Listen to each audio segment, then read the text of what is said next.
Good evening, everybody, and welcome to the daily Rambam Shir, lesson 118, covering the rule of Hilchos, Arachim, Vacharamim, from chapter 5 until chapter 7. Tomorrow we are marking the day of Aleph Elul, where it is customary to start to blow in the shofar. And the Rambam explains that though Tkiya Shofar on Rosh Hashanah, it is a mitzvah saseh deoraisa, it is a positive commandment, nevertheless, there is remez yesh badover, there is a hint, there is an idea behind the idea of blowing the shofar, since it tends to awaken people, as it is written, Ha'itoka shofar be'ir ve'am lo yichrodo. Is it possible for the shofar to be blown in the city where people are not going to get into trepidation and awe as a result of the Tkiya shofar? In fact, the mitzvah of Rosh Hashanah and the amount of tkiyos that must be produced by the shofar on Rosh Hashanah and the combination of the tkiyo and the truo, they all being learned from the Yovel.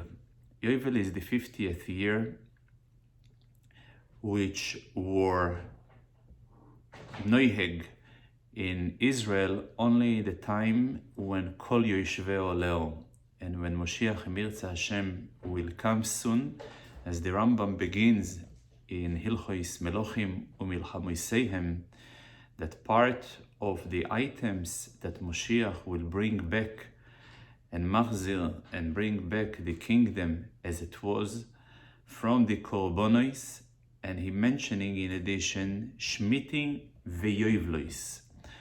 The term Yovel appears the first time in the Torah in the context of Matan Torah, b'imshoich hayovel heimoyalu bahor, where over there the reference is to the sound of the horn when it will be blown. That will be a sign for them to receive the Torah. And also at the conclusion, Koil Godol Velo Yosef. So the idea of Yovel is very much ties to our core existential tradition.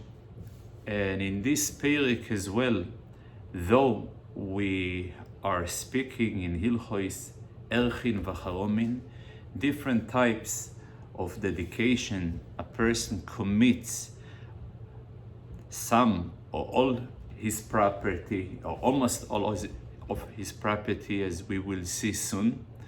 There is a big difference when the person makes this dedication of the property to Hekdesh. If he makes it at the time of the Yovel, where, as we have learned yesterday, that since after a person was Makdish, he dedicated and he was giving away his property to Hekdesh, and he, until the Yovel, was not attempting to redeem it and buy it back to Hekdesh according to the table of price that is mentioned in the Torah, then when the Yovel comes, the Kohanim, they will be the one who will purchase the property. Since today there is no Yovel, so therefore an individual is being encouraged, almost forced, to be the one who will give the offer for the item that currently in the hand of the Hekdesh, and he will be the one who will have to redeem it. He is given first priority to redeem it, since by law, any times when the owner, when the one who donated the property to Hekdesh is about to redeem, it is beneficial for Hekdesh that he will be the redeemer, since he needs to be adding to the price of whatever he offers a chomesh. A chomesh is a quarter of the price. However, if someone else gave a disproportionately higher price, the other one will be entitled to go and to redeem it. There is one benefit that exists by a person who redeems the property back from Hekdesh, that he is able to borrow and to redeem a partial of the amounts that he donated to Hekdesh, as opposed to someone who sells his property to another individual, where if he wants to buy it back from the original, no partial purchase is allowed, and also the idea of borrowing in order to redeem it is also not allowed. And in case of a Hekdesh, given the fact that if a person will not going to redeem it, he will lose the soda entirely, as opposed in a case of a sale to an ordinary person, the soda will get back to him, since Yovel, the Jubilee year, is a year that everything comes back to the original owner. So therefore, he is, according to the words of the Rambam, zechoimer behedyoit mi behekdesh. We see over here a severity that takes place by an ordinary person over the Hekdesh. While by an ordinary person, a person cannot really go redeem a partial payment, by a Hekdesh he is capable to do it. When it comes to houses, so depends what type of house. There is the house that is located in a ir choimo, so the owner has a 1 year to go and redeem it from the hand of the Hekdesh. After 1 year, he lost the chance, and whoever redeemed it from the Hekdesh, it stays by him. However, if it is not a bais in Ori Choimo, it is called Botei Chatzerim, a house.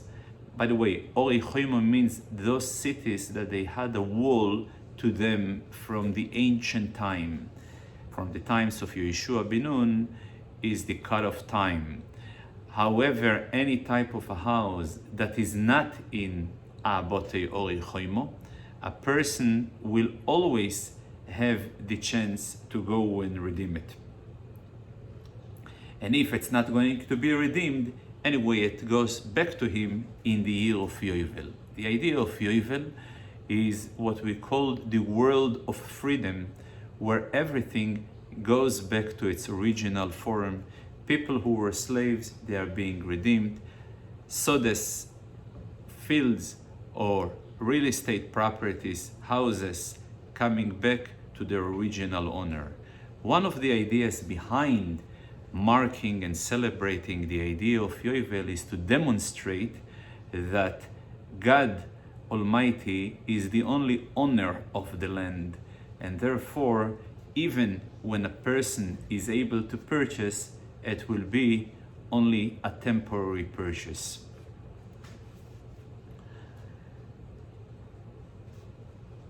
At the next stage of that particular chapter, the Rambam goes into introduction of two types of dedication a person can do to his properties, especially when it comes to animals.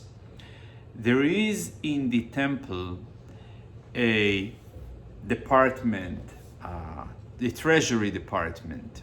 The treasury department is in charge for Bedek Habayis. The literal translation of Bedek Habayis, the improvement of the temple, which typically goes to construction, to maintenance, and to other purposes to make sure that the temple is running smoothly and is operational in order to do the holy activities that needs to be done in the temple.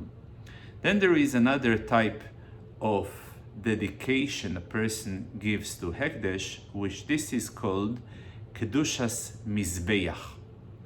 There is, though that both of them are forms of donations, nevertheless they have different halachic definition and different consequences. While by Kedushas Mizbeach, when a person is dedicating a certain animals to a offering, let it be oilo, let it be chatos, whatever it is, though that the animal is holy and therefore it must be taken to the Mizbeach, nevertheless, in a case that a defect was found in that particular animal, if this animal was only holy in Kedushas Mizbeach, so the actual financial and monetary ownership still remain by the original donor of this Mizbeach, because he is still a balabos, he is still a owner, unless he was assigning as well what we called Kedushas Domim. The idea that not only it is holy legufoi, physically it is dedicated to the Mizbeach, but also when it comes to Domim, that the value and the cost and it is assigned to the Mizbeach as well. After this introduction, we'll understand the interesting halacha that the Rambam writes. If a person is capable to donate each and every object, whether it is a kosher animal, whether it's a treif animal, whether it's a movable object, whether it is real estate, anything, a person is able to dedicate to Bedek Habayis, and the Kedusha, the holiness, becomes a Kedushas Domim. However, at the moment that a person happens to dedicate to Bedek Habayis an animal which is perfectly fine, which is called Domim, which is Tomim, which is without any blemish, and it fits to be part of the offering on the Mizbeach. So the rule is Kol Horoi LeMizbeach, anything that it fits and qualify to the Mizbeach, that he assigned it for Bedek Habayis. So the ruling is that though the Kedusha of Bedek Habayis applies, nevertheless, from the Mizbeach, from the fact that is Roi LeMizbeach, it's not being released, and it will be channeled and directed towards a offering. But the way it will be done, this animal will be sold by the treasury department of the temple, which is called the Bedek Habayis department, to anyone who is mechuyov in oilo, and the money will go, that the money that will be collected in exchange of this animal will go towards Bedek Habayis. However, there is one exception to the rule. If we're talking over here about oilois, if we're talking over here about flowers, oils, wines, which are typically part, which is called nesochim. So in that case, they will be sold, and from the proceeds, first of all, to anybody who needs to bring nesochim, and from the money that they will collect, they will give it and buy oilos, buy other offerings as well.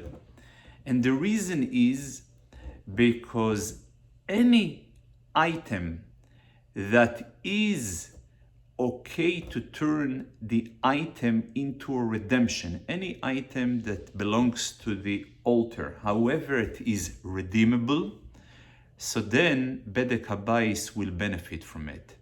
However, when it comes to flowers, wine, and oils, this is not a redeemable item, and therefore it will maintain in the property of Kedushas Mizbeach, of the holiness of the Mizbeach. The reason that an animal that fits to be as an offering on the altar, though that originally it was dedicated to Bedek Habayis, nevertheless it would still gonna go to the Mizbeach, since it is written in the Torah that if an animal that was found defected, he should be redeemed, so it implies that an animal that is not defected, that is in perfect shape and condition, such an animal can never be exchanged, and he will maintain his status of Kedushas Mizbeach.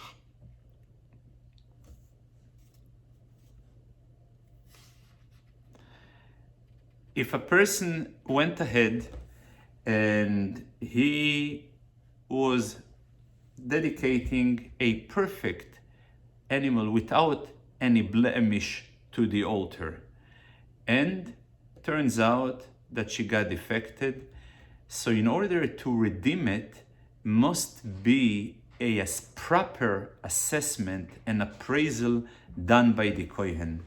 And this is derived from a text in the Torah that v'he'emidoi v'herichoi lifnei hakohen. The behemoth must be taken and be standing in front of the Kohen for him to assess it.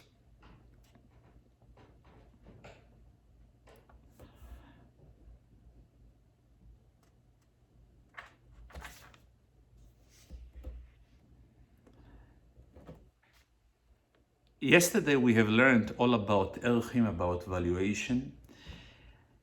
If a person says, my valuation is towards the Mizbeach, so he needs to bring the korban should be equivalent to the valuation table that based on his age and his gender as well. The problem occurs when he cannot afford such a price. Then there is a doubt whether I should apply the concept of Hesek Yad. The Hesek Yad is the consideration of the financial poverty a person suffers from, and therefore his obligation will be waived above a seller that he can afford, or I will apply it like any other type of a commitment towards Hekdesh. And the same thing, if a person dedicates his Sedei Achuzo, his property, towards Hekdesh, we have learned yesterday, any type of field a person inherited, and he is the one who wants to redeem, there is a very specific price table in the Torah that assign the price of 50 shekel kesef of every amount of about 140 square meters, which is a sufficient amount of a Bisk kur seirim that can be planted in this sode. In Perek Shishi, he deals about Vacharamim. I cannot help it but remember a story that once upon a time, in the time of the Alter Rebbe, some of his friends were very offended by a behavior of one of their acquaintances. And they were so furious that they proposed their sadness, their pain to their Magid, to their teacher. And they said, we understand that our friend deserves a cherem, he deserves to be excommunicated. And the Maggid referred them to the Alter Rebbe. Maybe he has an advice. The reason that they concern whether to put him under a cherem or not, because though a cherem can be a very effective tool in order to deter people from doing terrible stuff, yet on the other hand, a cherem can lead to very harmful consequences to the person. And part of the harmful consequences would be a disconnected of the neshama of a person from its sheirashu mokir, from the roots and the origins. So they asked the Alter Rebbe what to do. And he suggested them the following proposal, the following advice, that they should declare this person is under cherem, but they should mean not cherem with a ches, but cherem with a chof, which refers to a vineyard. So that way, though it may scare him that he is going under cherem, but yet on the other hand, the harmful consequences are not going to be there. One of the reasons that certain dedications or donations to the temple are called cherem for a few reasons. The word cherem appears in Torah in a context when the occupation against some of our enemies like Sichon and Oig, Vacharamim oisom ve'esorehem, that they destroyed and wiped out their cities. So the idea of destruction is not always in a negative context. A destruction of a current status and an elevation to a higher status is also a form of destruction. Then there is a cherem in the sense of excommunication. So while an item, before a person donates it, he is in communication with the item, he has full access. After he donates it, he has no more communication and no more benefit of this item.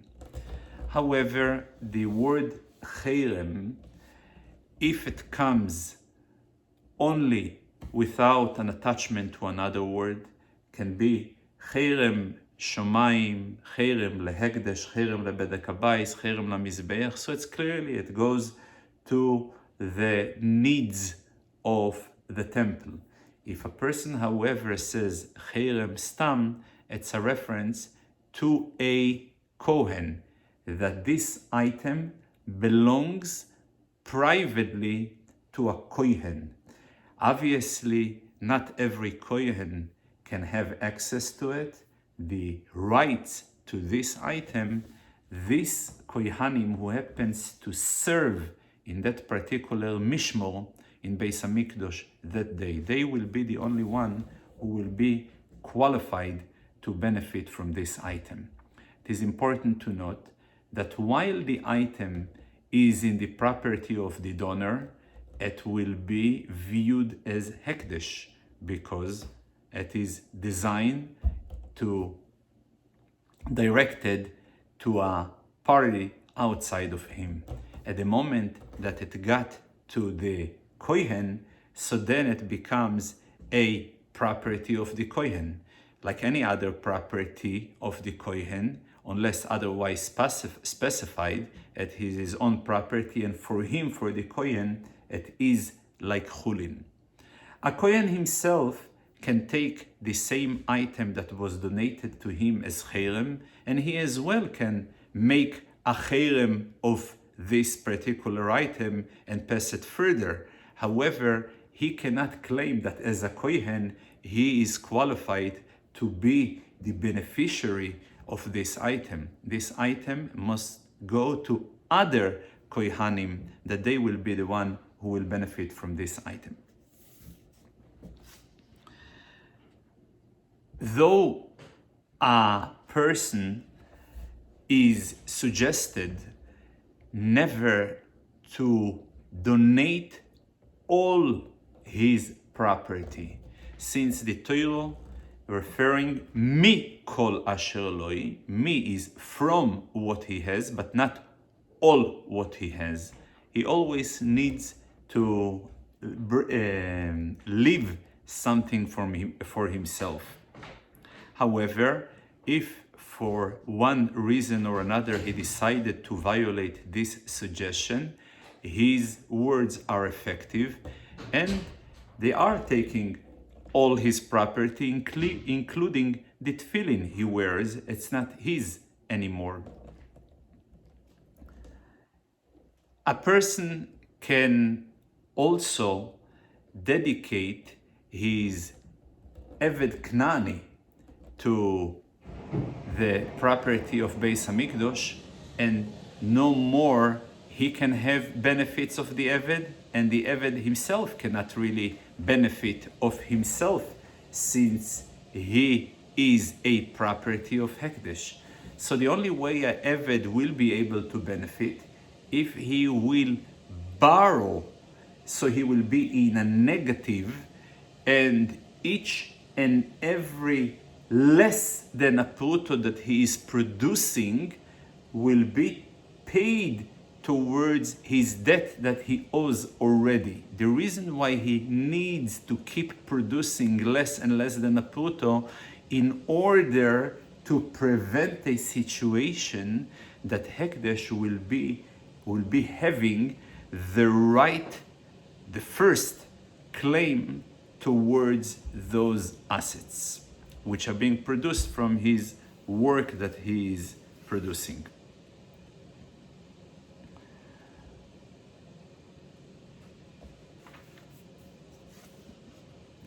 It is important also to know that the only property a person can donate is only a property that he has full access to it and it is legally his. If an item that has been stolen from him, so not him and not the one who stole it are able to donate it. He cannot donate it since it's not in his possession, and the theft before Yush, before other shinuim, changes that taking place, he cannot donate since it is not legally his. It's a stolen item, so it's not his. Also, if an item has not reached yet because it's a dover sheloi bolo ilum, it's an item that has not arrived yet. For example, if a person promises that whatever if he's a fisherman, whatever his net will be able to collect today will be devoted towards a donation. So he won't, these words are ineffective, though that he suggests that a person should make good on his promise like any nedel or a commitment. But as far as the hekdesh, the power of donation to turn the particular object into an object of holiness, that cannot be achieved on any type of dedication to an item that has not came about in the world yet. It's a dover shelo yibolo ilum.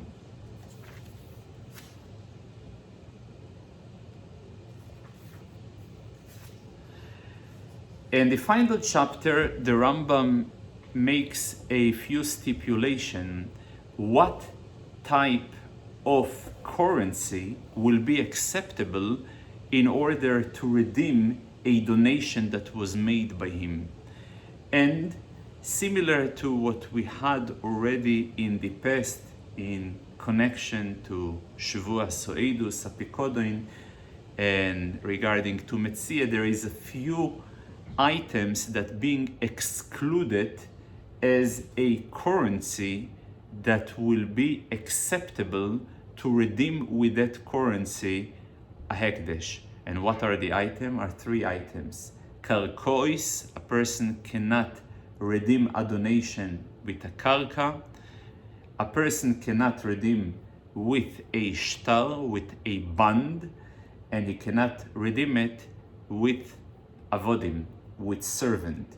These are the three items that any currency, that they are excluded as a currency that will enable him to redeem a donation that was done by him.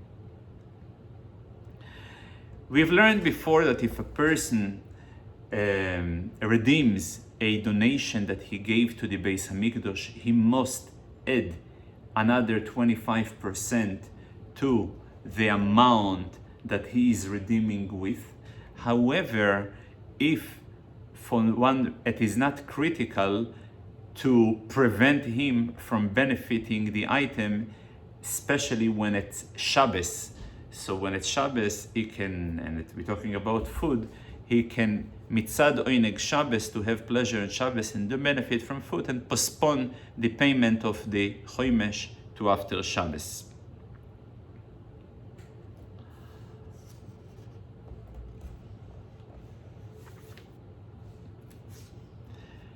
There is also a very important stipulation that hekdesh, given the fact that as opposed to other normal human beings, that they are making a transaction amongst each other, what is really making the kinyon, the transaction, effective is the meshicho. Though that kesef is midoraise, but nevertheless the rabbis, according to the halacha, they were the one who introduced the idea of meshicho. Until meshicho is done, kinyon, a transaction, is not effective. Though a person legally has the right, both of the parties, to regret and to reverse their decision, nevertheless a mishapora is attached. When it comes to hekdesh, by the hekdesh, I'm attaching both, because it says in the Torah, venosan hakesef vekomloi, that biblically when it comes to hekdesh, what makes the transaction effective is kesef. On the other hand, any time that between the actual payment and the meshiche took a change, and a change in the price can be favorable to hekdesh and disadvantageous to him.